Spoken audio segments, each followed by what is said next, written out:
Hello, everyone, and welcome to the Royals Rundown Podcast, the Kansas City Royals podcast presented by Royals Review.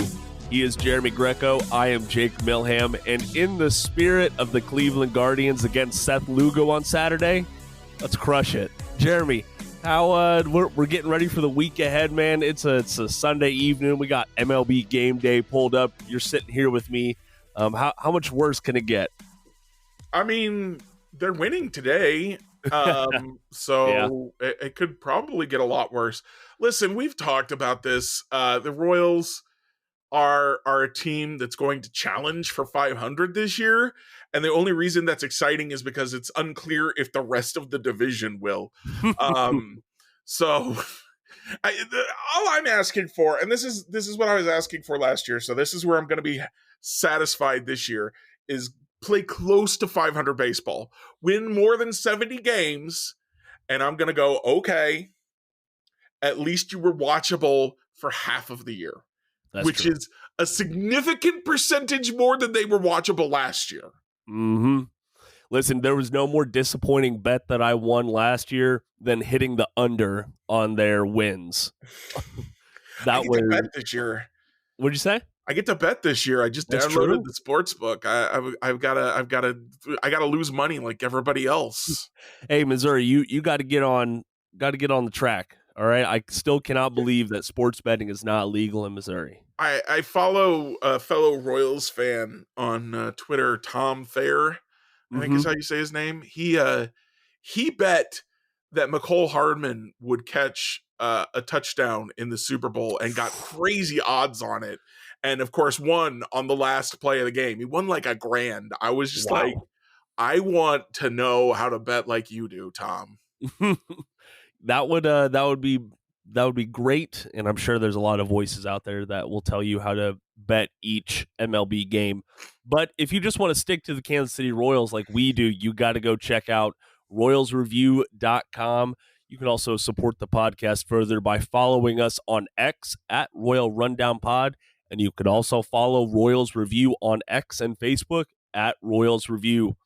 Also, make sure to check out our polls and Q&As on Spotify.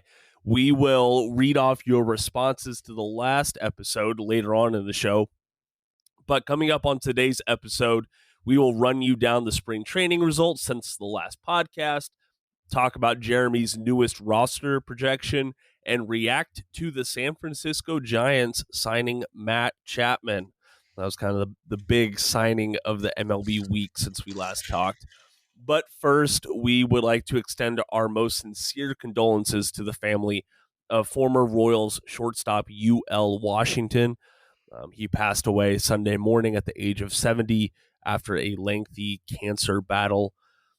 If you're not aware of who UL Washington is, if you're a newer Royals fan, that's completely understandable. He played for the Royals from 1977 to 1984. He played, it was like golden years. Yeah, he was definitely one of the leading infielders during their competitive peak back then. Unfortunately, he was traded away before the World Series win.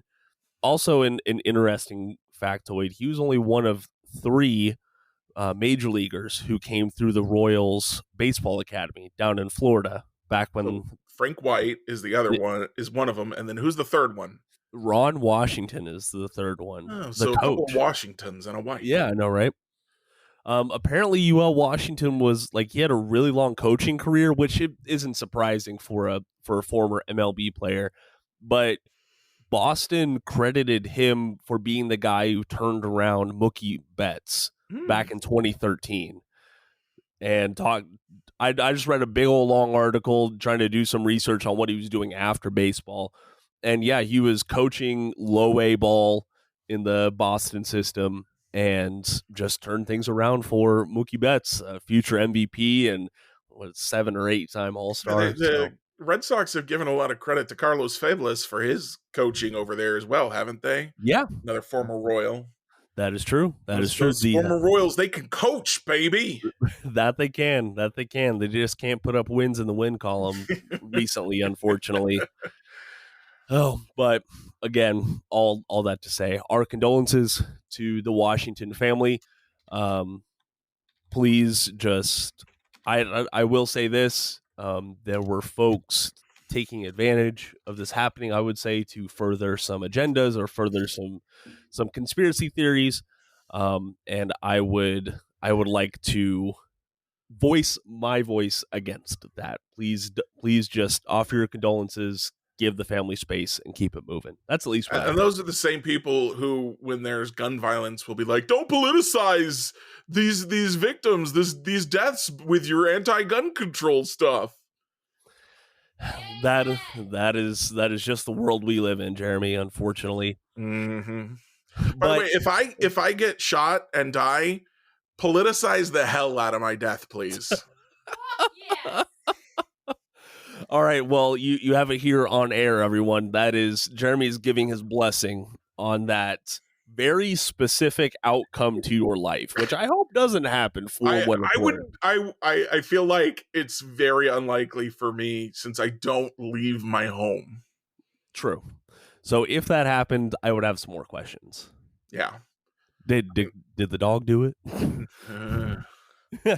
I'm actually, well, we're not going to talk about that because that's too depressing. Let's just move on now. Yes. Let's go ahead and move on. And I was going to tell you this story off air, but we were talking about like how you have a pretty good singing voice, and so does my wife, Honey. And I'm over here and I'm completely and utterly tone deaf. So we drove out to Charlottesville, Virginia for Dan and Shay's concert tour. It's like the second day of their concert tour. And they did a cover of Mr. Brightside by the Killers. And I'm like, oh my gosh, this is so cool. This is so unexpected. And it sounded great. And I started recording it. And all I can hear is me yelling the lyrics to Mr. Brightside. Brilliant. Well done. It's great. It's great. My singing voice is better than Dan and Shay's, apparently, is what my phone is going to tell me. Well, it's at least closer to your phone. True. But that was it. It was a great concert. If they're coming near you at all, I would definitely go check it out. The opening acts were great. Haley Witters and Ben Rector were both amazing on stage, and it was a fun concert. It was a very fun concert. But let's go ahead and get back to Kansas City Royals baseball, which it's been a few minutes since we've talked about that. And Jeremy, we got to talk about your new roster prediction that you put out on Royals Review Saturday, right? Yep. So I want to go position group by position group. This is the second time that you've put out your predictions. Yes. And if I am doing the math correctly, there are four changes on the 26-man roster. That's how I counted it. Yeah. Okay. As far as like which players I was putting on the roster, I did make some changes this time. The first time I just said, these are the players that are going to be in the roster. And I did kind of mock up a lineup. This time I was like, this is the rotation order. This is the bullpen order. This is the lineup I expect. So I did that a little bit too. And that made a couple other changes. Gotcha. I like that. And there is something that I do want to clarify with you before we get started. So these players that you have listed are including injuries, because I was very surprised to see like, oh, well, I'm not a Jordan Lyles fan, but I am expecting him to be the fifth starter in the rotation, and he wasn't there. But you noted something about his injury, right? Right. So I actually haven't heard. Was he injured? All I noticed was that he didn't pitch for the first week of spring training. There's nothing listed on MLB.com's injury tracker, which Annie Rogers updates, and she's really good about that. So I don't think he's technically injured. Yeah, it took us a while to find out about Hunter Renfroe's injury too. It did. But so I changed my rotation. I said Seth Lugo, as we talked about last week, I expect to be the number one guy, followed by Cole Reagans, then Waka, then Singer. And then I said I think Daniel Lynch would be the number 5 guy. And I said that because I hadn't seen Jordan Lyles when I was writing up my first draft. He hadn't pitched yet. He finally pitched Thursday, I believe. And so I was beginning to become concerned that even if he's healthy, that he was running out of time to build up his stamina in order to open the year in the rotation. Now, since he did pitch Thursday, and he actually pitched pretty well, And then Daniel Lynch pitched today and was not so good. If I was writing it up today, I would probably go back to putting Jordan Lyles in that number 5 spot. But it's going to be a real tight battle, I think, is what you should take away from that, is just a really tight battle between those two. Also, I'd like to try and note like runners up or, guys to talk about. Who did I say anything about here? Well, I guess I didn't say anything else. I just don't think anybody else is really competing for rotation spot right now. Even though Alec Marsh is having a decent spring training, I just don't think that there's a legitimate shot for him to open the year in the rotation. Yeah, and that's we can talk all we want about guys like Alec Marsh and Jonathan Bolin and Anthony Veneziano. Frankly, those are guys who I think they're going to benefit from starting the year out in AAA. Yeah. Stay stretched out as starters because, and I credit this to JJ Piccolo because he said it earlier on this offseason, like you're not going to go through the whole season with 5 starting pitchers. You're going to end up having like 8 or 9 guys who make multiple starts in the rotation. So I think it's been pointed out that no one currently projected for the Royals rotation or even projected to compete for the rotation, except for Jordan Lyles, has pitched more than 150 innings in a season. Whew. Maybe Waka has, but it's been a few years. You're not gonna expect any of these guys to spend the whole year of the rotation. Nobody's probably gonna reach 200 innings out of this group, so you're gonna have to have more guys. Yeah, exactly. And I do want to say the 200 inning milestone used to be more commonplace around baseball than it is today. And this is something that we're going to talk about later on down the road, because the whole MLB wanting to reduce the number of pitchers available from 13 to 12. I hadn't heard that. Yeah, so it's a whole thing, and apparently the reason is they want to encourage more traditional starting pitchers again. I don't think it doesn't make sense. Anyway, you go on. Yep, and we'll talk about that later on. So to recap right now, your rotation in order: Seth Lugo, Cole Reagans, Michael Waka, Brady Singer, and Daniel Lynch IV, with Jordan Lyles possibly being on the injured list. Right. And for the record, that is not an indication that I think Lugo is better than Reagans. That is an indication that I think Lugo gets the opening day nod. Yep. That rotation is going to shuffle so many times throughout the season, like we talked about. Let's go ahead and move on to the bullpen, because you did order. Say it again. You ordered them in like the hierarchy of the bullpen. Yeah. So the first guy I've listed here, I'll go through the order real quick. The first guy is, I think, the closer. And as you get further down, you've got like the lower order guys. And then it also doubles as like the least likely to make the team at this point. Okay. So I've got Will Smith, followed by James MacArthur, then John Schreiber, who was not in my original because he hadn't been traded for yet. Then Nick Anderson, then Chris Stratton. And Nick Anderson goes ahead of Stratton because he's pitched better this spring. Then John McMillan, Josh Taylor, and Matt Sauer. So obviously Matt Sauer, I think, makes a lot of sense pitching in the lowest leverage innings as the Rule 5 guy. But I also think his spot is in the most danger right now because he's not having a good spring. No, he's not. He's not having the spring that I'm sure they hoped he would have after he had a very strong Arizona Fall League and he kind of pushed himself into being a true Rule 5 prospect. And like I talked about on the last podcast, just because they picked him up in the Rule 5 draft doesn't mean that they won't return them. And that happens all the time. It does. Notable guys that kind of got left off of here. Jake Brentz has been awful this spring, just walking everyone. So it seems like his control is either not back or is never coming back yet. Not back yet or never coming back. So if he pitches for the Royals this year, it's not going to be in the opening day bullpen. And I did want to, Carlos Hernandez has been hurt, so I think his chances of making the opening day bullpen are gone. And I did indicate that, I think I said it. Oh, there they are. Walter Pennington and Sam Long have both had very strong spring trainings so far, so they're kind of dark horse candidates. I would still be very surprised if either of those guys made the bullpen. And then, of course, Will Klein and Steven Cruz have pitched effectively, given the opportunities that they've had. So those are guys who could also compete, but I would be even more surprised if they made the opening day bullpen. Okay. And I will say this, number one, the outside of Will Smith, the lefty bullpen options just seem so weak right now. Yeah. It's not, it's a very shallow pool in the Royal system. Mm-hmm. And it's just a spot of weakness. You're not going to have 100% roster even going into opening day there. I really personally like Sam Long's chances at getting into. If I recall correctly, he is a lefty. I would bump his possibilities up a little bit, because you do want a second lefty in there. And Josh Taylor hasn't been great either. He's just been a little bit better than Brent's. Mm-hmm. So that's kind of why I had him over Brent's, obviously. And Brent's has options, so it's not like they have to cut him. They can just demote him to AAA. So I would hope that they wouldn't roll with Brent's into opening day. We talked about his velocity coming back after his surgery recovery. I get it.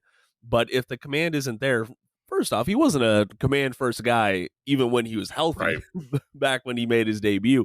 If that is going to take a while to come back, then it needs to come back at the minor league level, mm-hmm. rather than just I could see that costing so many games. Right. And this is a team that legitimately wants to win.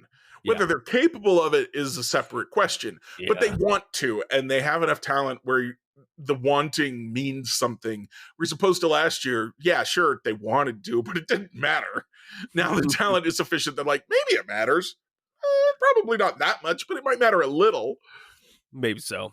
And I do want to say there are so many right-handed options in this bullpen. Your guy, I mean, not for a lack of trying, but guys like Will Klein and Steven Cruz, those guys are on the outside looking in, and they're good. They've been solid during spring training, but just there's more experienced options. Who is? Pennington. Oh, Pennington is a lefty. Also a lefty.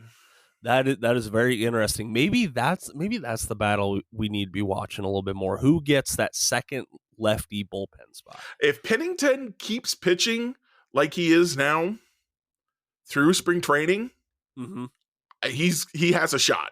Game day internship with the Omaha Storm Chasers is the perfect opportunity for a college student interested in exploring a career in the sports industry. Storm Chasers interns have the chance to work in almost every aspect of game day and event operations at Warner Park, while gaining knowledge about the inner workings of minor league baseball. There's no better way to learn and grow while discovering your passions and goals than becoming a part of our Chasers family. To learn more about internship opportunities with the Storm Chasers, head to omahastormchasers.com or email Ania Tate, ANIYAT, at omahastormchasers.com. Everyone get on your feet, stir up the storm, we're family. Baseball season is on its way, and there's no better place to spend the summer than with the Quad Cities River Bandits. From the Royals' top prospects on the field to a jam-packed promotional schedule, the fun never stops at Modern Woodman Park. Can't miss any of the action? Ticket packages are on sale now, with full season plans starting at less than $5 per game. Season ticket holders enjoy premium perks, including guaranteed giveaways, team store discounts, a full season parking pass, and so much more. For more information, visit riverbandits.com or call 563-324-3000. Right. He has a legitimate shot. I will say that's what I'm going to say right now, is if he pitches like this for the rest of spring training, he has a legitimate shot. Sam Long, if he pitches like he's pitching, has a legitimate shot. Both because they're lefties. If they were righties, even if they were pitching like this, it would be tough. But because they're lefties, and if Josh Taylor and Jake Brents don't figure anything out, like, there's a chance. Another lefty that you can kind of maybe keep an eye on is Anthony Veneziano. Maybe. But I really think you're better off sitting into AAA, letting him stretch out as a starter. Yeah, and that's what I would prefer personally. Veneziano, he's good as a starter. I don't think he has like the stuff or the 2 or 3 pitch combo to really stick in a bullpen full time, but I've been proven wrong before, and I'm never going to wish on someone's downfall. Let's go ahead and move on down to the starting lineup. that you have for the Kansas City Royals. And this is your opening day lineup, right? Yep. All right.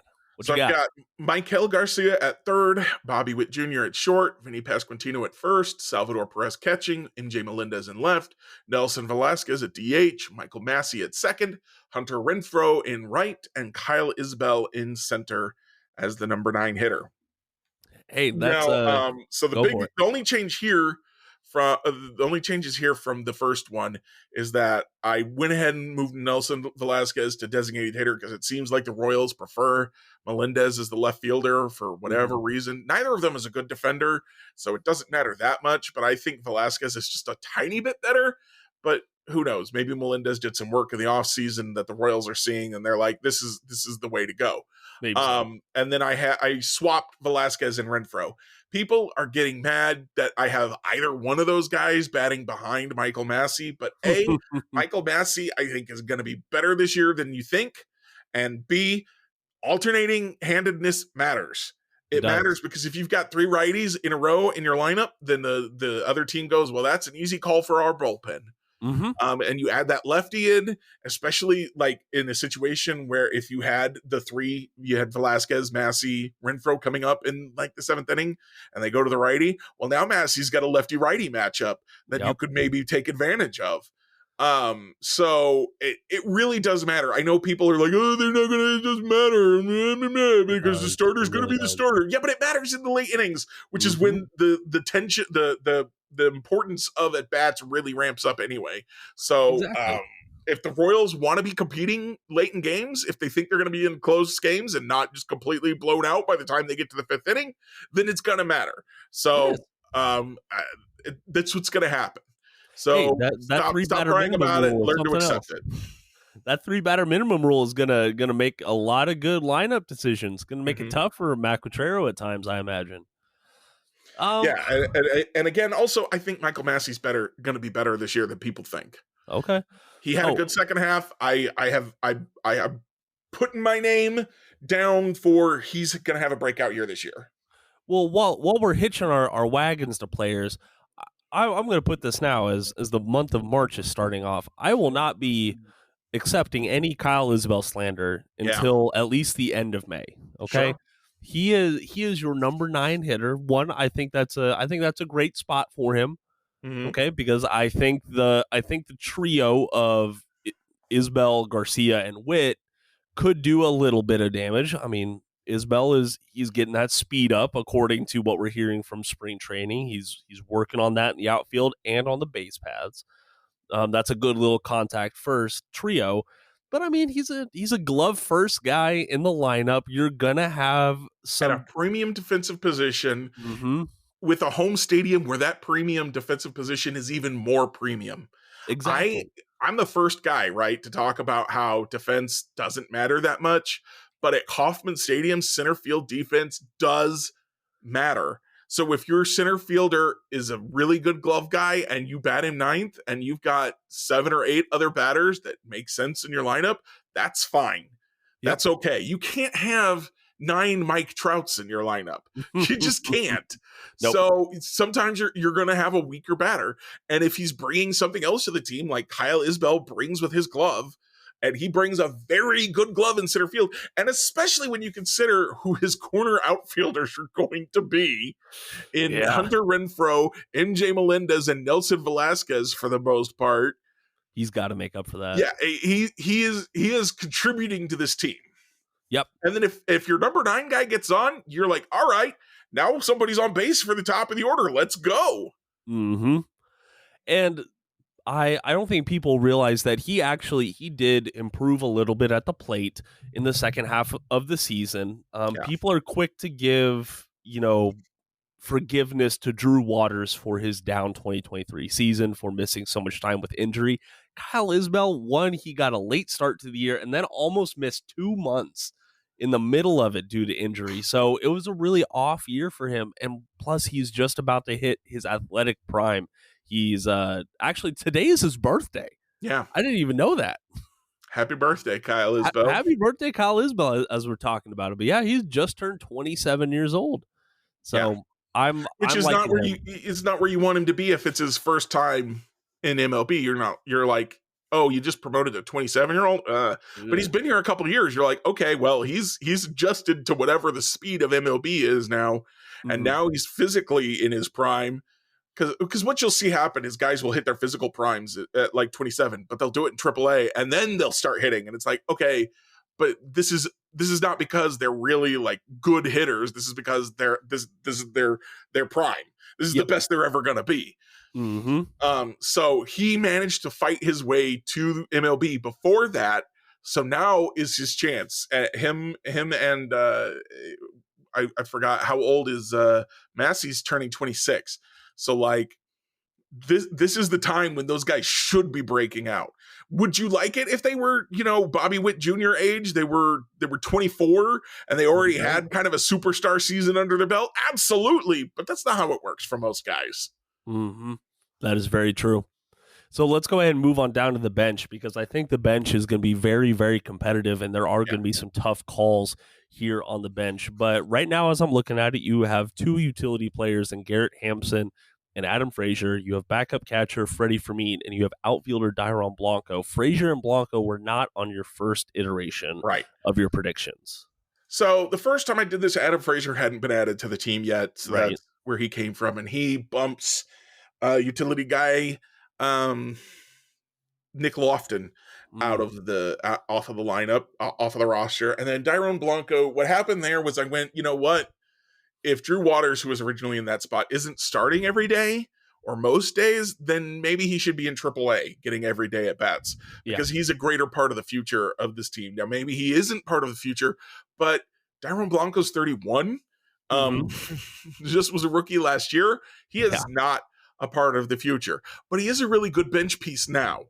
So he's got speed, he's got gloves, so he could be a defensive replacement for you in the late innings. He could be a pinch runner for you. So and obviously Garrett Hampson offers that as well. But it doesn't hurt to have two of them when you got a 26-man roster. So that's kind of what happened there. And there's just not room for Nick Lofton on this roster, unless you want to take Dairon Blanco off to put Nick Lofton on. That's basically, it's Drew Waters, Nick Lofton, and Dairon Blanco competing for the 26th spot, because you have to have a second catcher, and they gave guaranteed contracts to Hampson and Frazier. Right. So that leaves one spot left, and Massey's going to be the starter at second base. He's hitting well enough in spring training that he's not going to lose his spot there. And Frazier has not exactly pushed him there either. That's true. So I do want to talk about Hampson and then Blanco a little bit more. So we talked about the guaranteed money. The guaranteed money that's due to Hampson is only $2 million. It's not a crazy amount. That's like a third of what Frazier is due this year alone, I think. Frazier's got $4 million, I believe. Oh, we got 4. Okay, I 4.5, something like that. Just off the top of my head, I thought he had 6. My bad.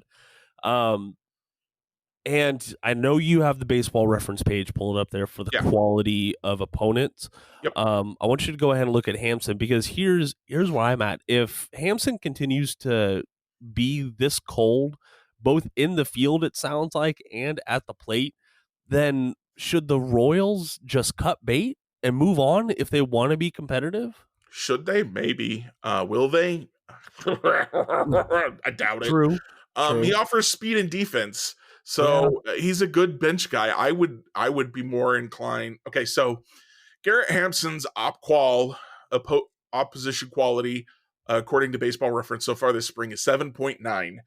So 8 is considered AAA, so it's just under AAA level opposition quality. His OPS is 454. He has not been good at the plate. He struck out 7 times and walked once in 16 plate appearances. That is almost a 50% strikeout rate. Now, again, tiny sample size, but that's also AAA quality pitching he's facing. But then you want to talk about comparing him to Frazier. I gotta find him. He's hiding from me. Where are you, Frazier? There he is. His op qual is 7.4, so a little bit less, a little bit closer to AA. AA is a 7 is considered AA quality. So he's closer to AA than AAA, and he's only got a 508 OPS. Now he has walked 3 times and only struck out twice, but his problem that we were kind of focusing on, that people were kind of focusing on last year, is, batted ball quality wasn't great. And that's holding up even in the thin, warm air of Arizona right now. So honestly, I don't want either of those guys on the roster. I would rather have Hampson, even Really? even at the if he was paid more, I'd still rather have Hampson than Frazier right now. I maintain that the Adam Frazier signing just does not make sense. It doesn't. For this team. And if anyone's curious, let me find Lofton on here. Nick Lofton has a 7.6 op qual, but an 817 OPS. That's a big jump. That's a big difference. Huge jump. And again, tiny sample sizes, spring training stats, blah blah blah. But it's still what we're seeing right now, or right. Listening to. This is all we've got to go on. Yeah, and I don't know. These are probably guys that they'll have to make roster decisions at the end of May, in early June. It's like, okay, where are we at as a team? Where are guys at in the minor leagues? Yada yada yada. Adam Frazier is absolutely a guy I could see them pulling kind of a Chris Owings with, where he gets way more at bats than you think he should early in the year, and then eventually they go, okay, we can't keep doing this. Yeah, and cut him and go ahead and get Nick Lofton back.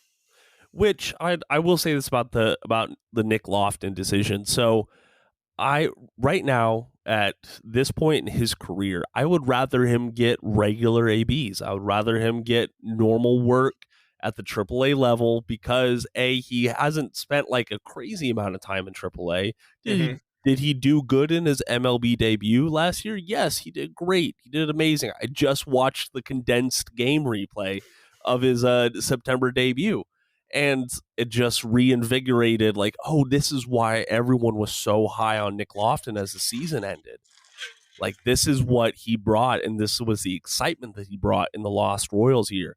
But it's better for him to be a storm chaser every day, where he's playing 5 or 6 times a week, rather than being stuck on the Royals bench, I think.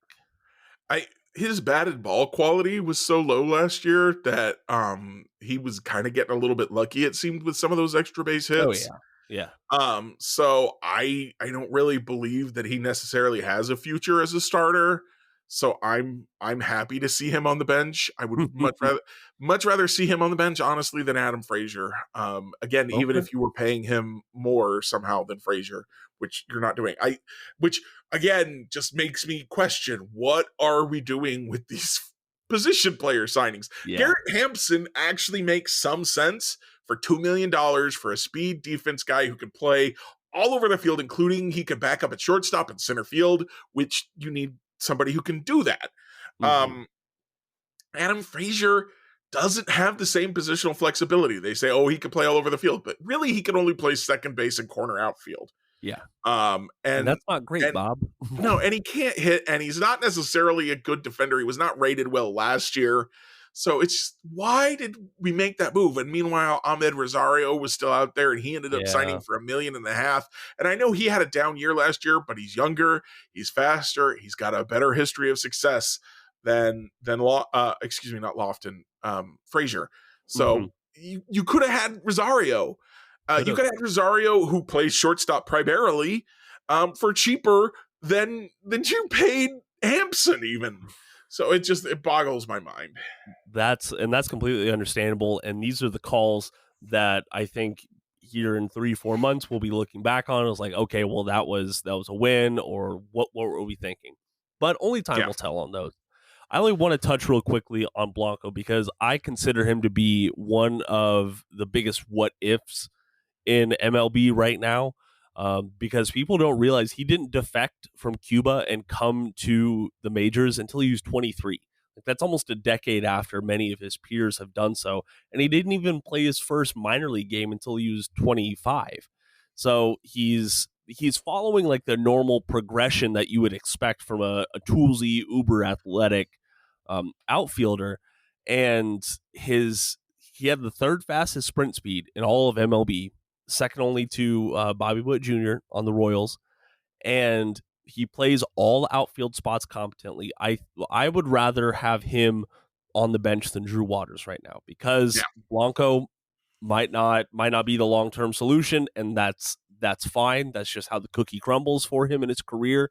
I think he's going to be a great pinch runner and a great pinch hitter, but Drew Waters still has a shot at being a long-term player in a Royals uniform, and let him develop and get some more looks down at AAA is what I think. Yep. That's absolutely where I come down to. Drew Waters might be the better player right now, but if you're going to put the guy on the bench anyways, then you might as well have the guy who's a better pinch runner. Yeah. And you might as well let the guy who has more of a future have more development time. Mm-hmm. Exactly. All right, so that is Jeremy's full roster prediction version 2. You can go find that on royalsreview.com. I'm kind of surprised no one else has been putting out roster predictions on the site. Lesky's had a couple. Greg Brown has had at least one. Annie Rogers has put out 2. Mm-hmm. I was just talking about on Royals Review, Review. Well, maybe I'm stealing their thunder. Wow, you have the Max corner. did do a lineup projection, which actually was the same as mine. And the funny thing is, when he did his, I was like, I don't think Renfroe's going to bat 8th. And then I was like, nope, Renfroe's going to to bat 8th now. And then somebody replied in mine, I don't think Renfroe's going to bat 8th. And I'm just like, it's a flat circle. We're just going round and round and round. So, hey, let's go ahead and run through the scores from down in Arizona real quick. We won't get too in-depth on them, but just so you are aware. So, the Royals Sunday game against the Cincinnati Reds just went final a little bit ago. The Royals win 7-3 with Daniel Lynch picking up the win. He had a pretty okay game. Not a great, not a solid game, but an okay game, I would say that. The big thing that concerns me about his outing today is 2 walks and 1 strikeout. Yeah. But maybe gotta strike out more guys. And that's been kind of the problem for Daniel Lynch since he was promoted. He's got this wipeout slider and he's got a nasty kind of fastball and he's not striking anyone out. That's really weird. It's a huge concern. Mm-hmm. As it should be, especially when he's, I think, in his best outing last year against the Detroit Tigers. You look at that and he's just throwing a 2-pitch mix for about like 95% of that outing. So you got to have both pitches working if you're a 2-pitch guy. That's just how it goes. Going back to Saturday, the Royals and the Guardians, man, they had an absolute slugfest. I was listening to that one sporadically. I was getting in and out of the car, and it was, oh, well, now the Royals have the lead. Oh, now the Guardians have the lead. Oh, well, they scored 5 runs in that inning. It was absolutely insane, but the Royals came out on top, and that's kind of all that matters in spring training. That's what you like to see. And then on Friday, the Royals beat the Athletics 5-4, thankfully. And let's see here. Yep, I knew that loss was coming up. The Royals did lose on Thursday to their AL Central rival, the Chicago White Sox. They lost 6-1. Most of that is probably from the defensive errors, though, I think. Yeah. But we're not going to dwell on that too much longer, because I do want to talk to you about the Matt Chapman signing, because I think, if I understand correctly, I think we're both on differing sides of this. Okay. So for y'all who aren't aware, Matt Chapman is heading back to the Bay Area, the 4-time Gold Glove winner. He signed with the San Francisco Giants on a 3-year, $54 million contract. He was one of the Boras 4, as people have been calling them, but he finally has a home in San Francisco. He previously got to start with the Oakland Athletics, so he's just going across the bay, which I kind of think is cool. But I'd rather play for the Giants than the Athletics too. True. Yeah, isn't that the truth?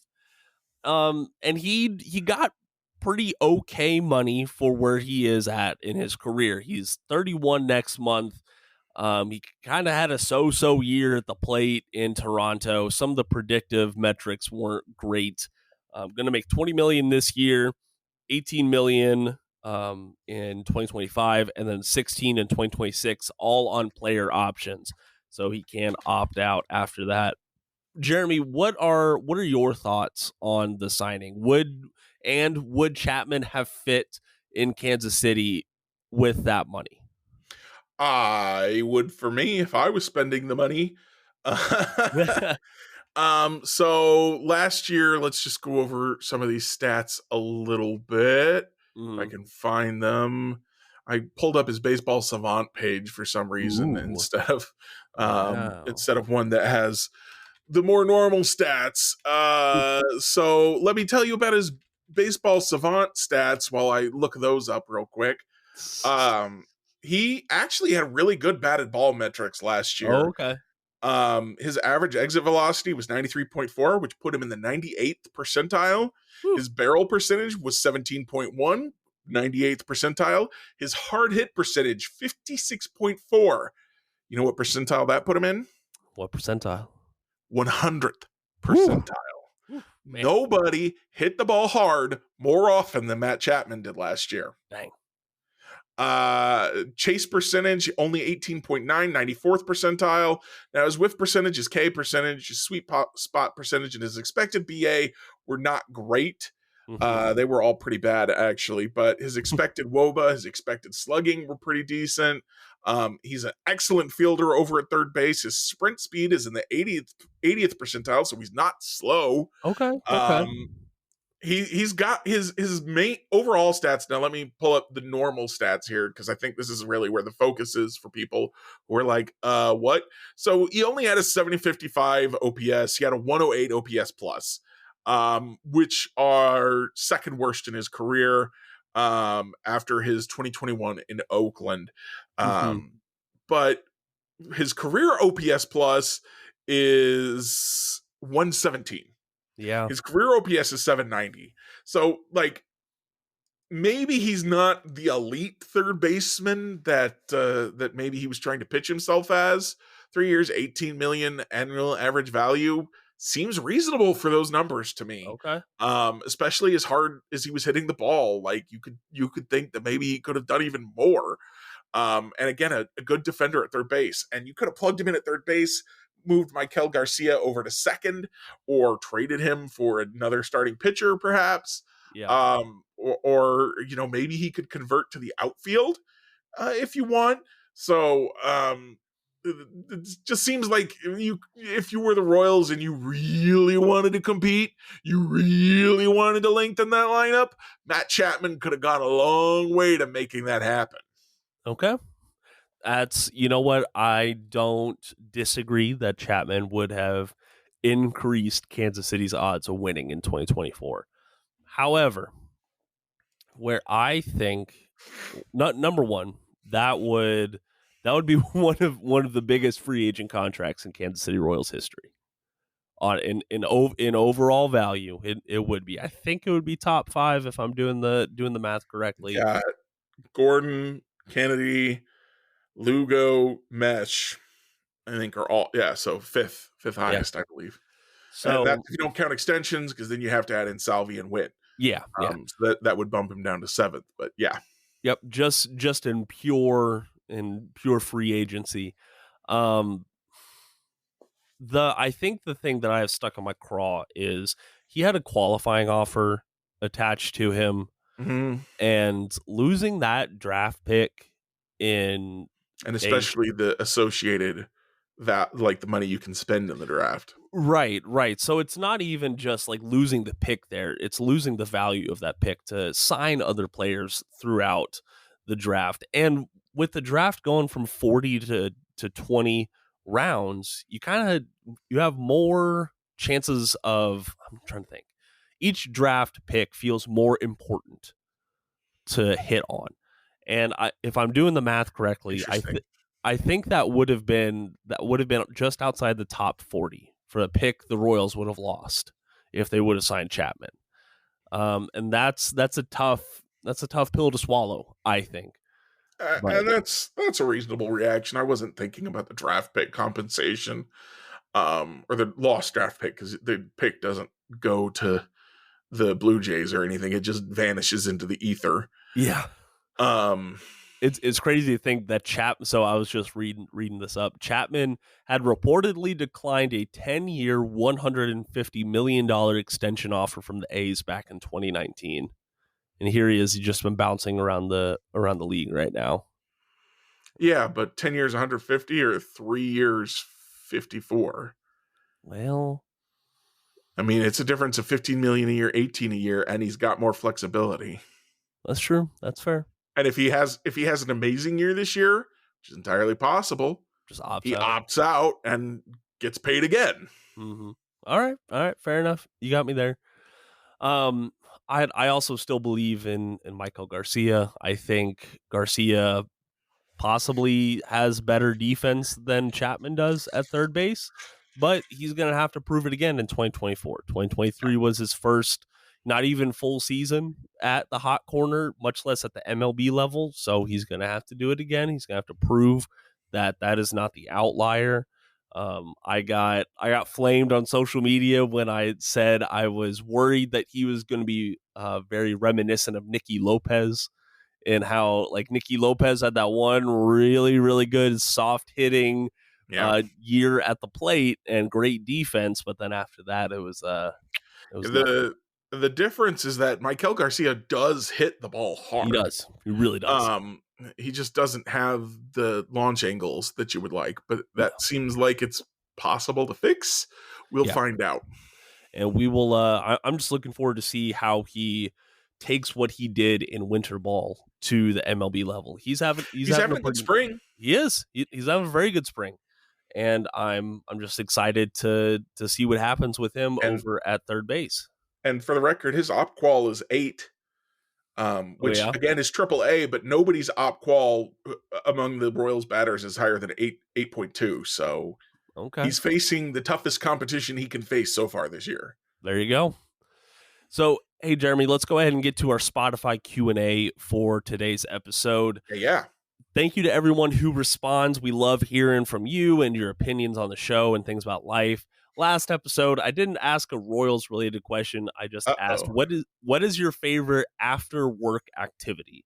Because, Jeremy... oh, no. You talked about something other than baseball. Jacob. I know. How dare I?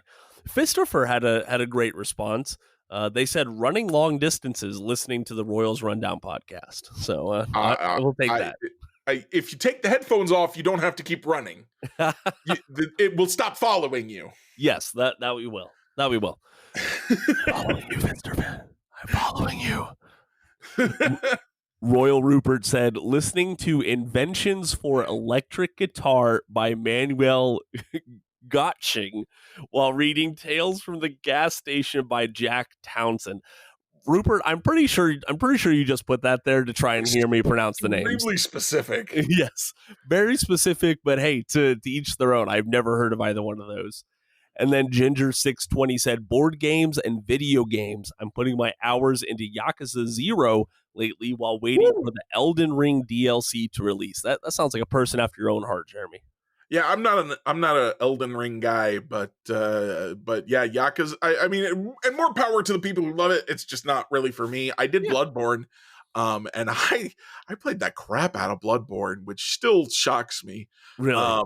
But I also had some friends who were like playing it with me, so that kind of changed the experience. And I don't, unfortunately, really talk to them anymore. So maybe I should find them and be like, "Hey, Elden Ring." But I did try Dark Souls 3, and I didn't care for that one. But a lot of people love Elden Ring. Maybe I should give it a try. Should I give it a try? Make that the question. Should Jeremy try Elden Ring? Okay, I will put that in the poll for this week. And yeah, if you're not listening to us on Spotify, those polls and Q&As are just on Spotify, so you got to go check those out. You don't have to listen to the podcast on Spotify to answer the questions there. Well, you could just go there and then answer the question and listen to it elsewhere. Exactly. And again, you find me and DM me on Twitter and tell me your answer, and I'll make sure we talk about it. Both of our DMs are open, and the DMs are open at Royal Rundown Podcast on X. So let's go ahead and get to our Royals reviews for today's episode. One more thing, though, real quick, Jacob. You missed my message on this one that we forgot when we were doing our pre-show stuff. So Eno Saris was doing a podcast with, I think it was Joe Mays, and Yeah, so I don't know who actually hosted the podcast, unfortunately. But he talked about some Royals stuff. He talked about how Brady Singer's sinker. The Royals seem to really focus on sinkers. Brady Singer was throwing his sinker right down the middle, which is bad. He also talked about a pitcher who showed up to spring training with a new sweeper from pitching during the offseason, and the Royals told him not to throw it. And then halfway through the season, he had a double-digit ERA and then decided, screw it, and started throwing it, and nobody ever noticed. So the only thing I want to say about that is we have no idea who that pitcher is. We had all kinds of people digging. We had people determined it was Dylan Coleman, and that makes a lot of sense because Dylan Coleman did add a sweeper, but his double-digit ERA in the first half was in 2023, and it was like 5 innings pitched. Yeah, and then, but his sweeper usage increased in 2022. So just like be careful out there being like, oh yes, it's definitely this pitcher, and it definitely was this pitching coaching staff. Like whoever the pitching coaching staff, that's obviously a huge indictment on them that they didn't notice. I tend to think it had to have been a pitcher under Cal Eldred, because if you told me that Brian Sweeney and everybody who works with him, I've forgotten everybody's names apparently, are not good coaches, like they're not helping the staff, I could believe that. But if you told me they're oblivious to what pitches their pitchers are throwing, I don't buy that. I don't buy that. That's a special kind of bad. Yeah. And I just don't buy that this coaching staff is that bad. Hey, don't forget, ignorance is bliss, Jeremy, okay? And you could be ignorant and be on an MLB pitching coaching staff, okay?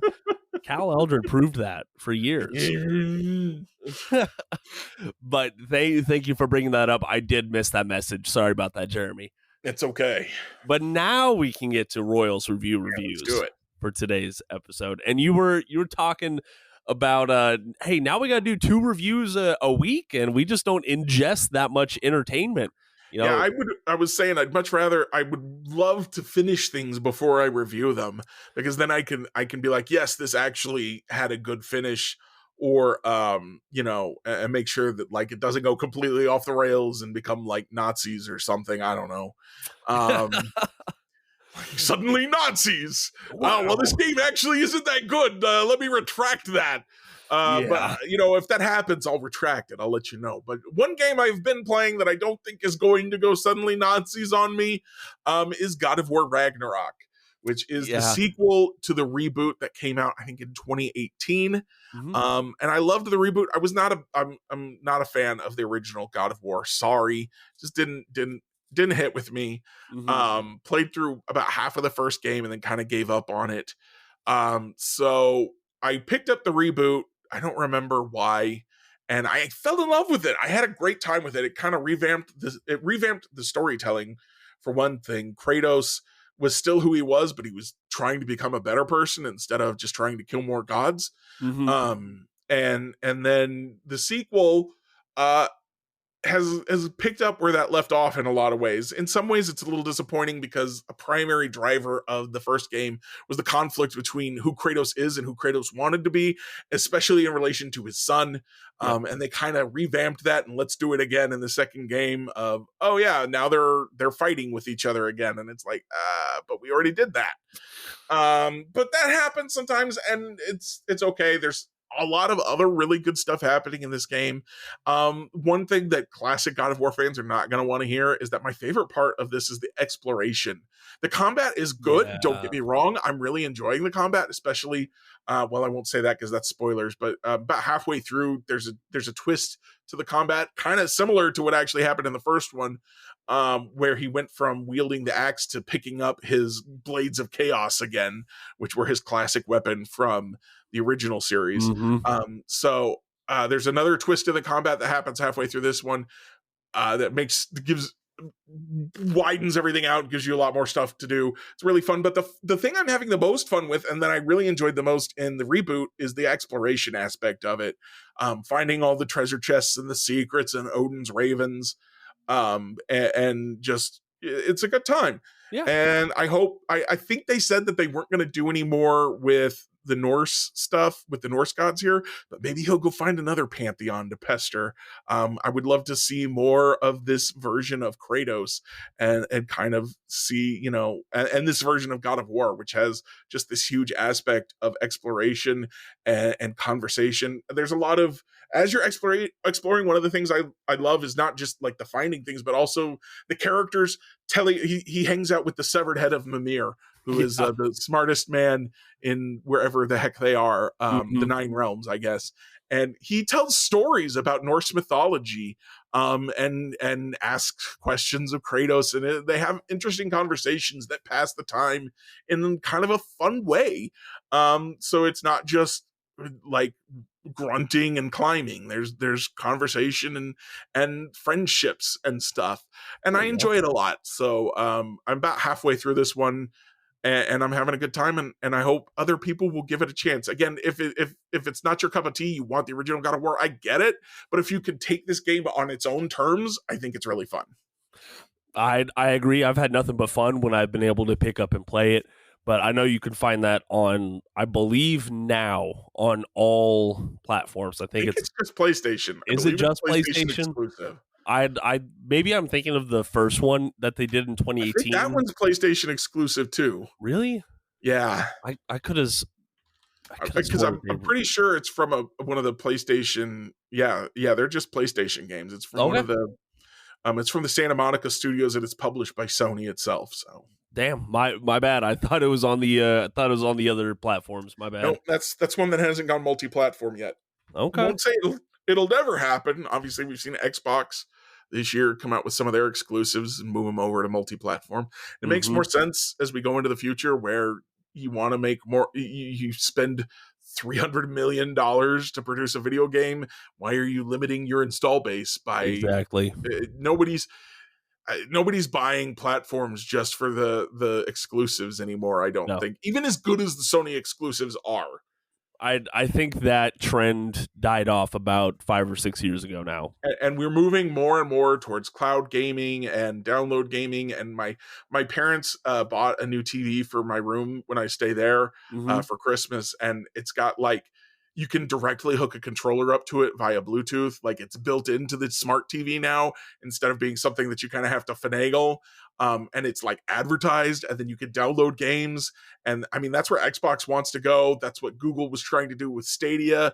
But of course, Stadia had other problems. But yeah, if Sony and Xbox, Microsoft are pushing in that direction, I think it's going to happen eventually. Maybe not particularly soon, but it's something to keep an eye on for sure. That is very true. And hey, before I get to my review for this evening, we do have some late breaking news from the Kansas City Royals. Oh, nothing earth shattering. Don't you get too excited there, Jacob. I got excited, Jacob. So via social media, the Royals announced the following players have been assigned to minor league camp. So we're starting to see these moves. Our first emotions. I know, right?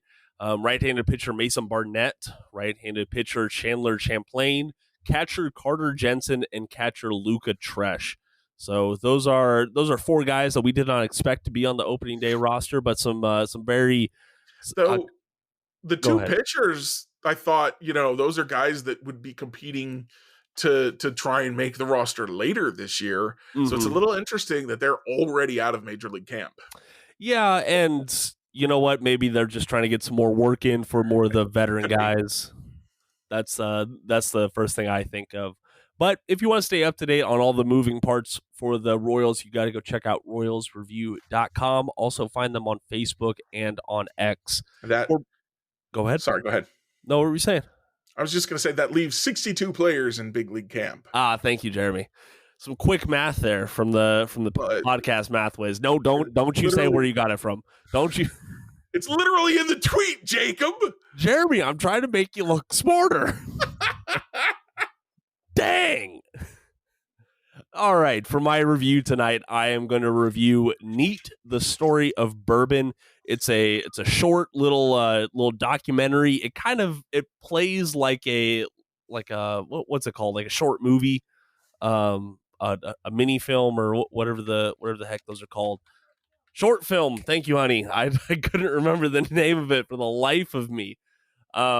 it's exactly what it sounds like. It just takes you into the world of bourbon. Talking about the history of the drink, the characters that kind of made bourbon what it is throughout the history, and just what makes the alcohol, American, what it is, and kind of where that is heading so far. So it's gotten pretty good reviews, 7.5 out of 10 stars on IMDb. It's a very easy watch, very well shot. Some very, just pouring stuff into glasses. There's some very pretty diverse shots that I enjoyed from the cinematography aspect. But I felt a little bit smarter coming away from it, and that's not something you could always say about a short little documentary. So I watched it on Tubi, which is free. So go check out Neat, the Story of Bourbon. What'd you say? Don't you disparage Tubi. I said I love Tubi. Oh, okay, good. Did you see that they redesigned? No, I didn't. Yeah, they redesigned a little bit, so go check it out. I think it is purple and yellow now. Ooh, spicy. But Vikings colors. Yes. But that is going to do it for us tonight on the Royals Rundown podcast. Please drop a 5-star review or subscription wherever you are listening. It really, really does help out the podcast. Make sure to check out Royals Review for the news, analysis, and commentary you need on all things Royals. Jeremy, you are not derailing this outro. I swear. I swear. From myself and Jeremy, thank you, listeners, for supporting us, even though he tries to grab the wheel. We are so excited about baseball's return. We are very much ready for opening day, but we wouldn't be doing this without you. And until next time, go Royals!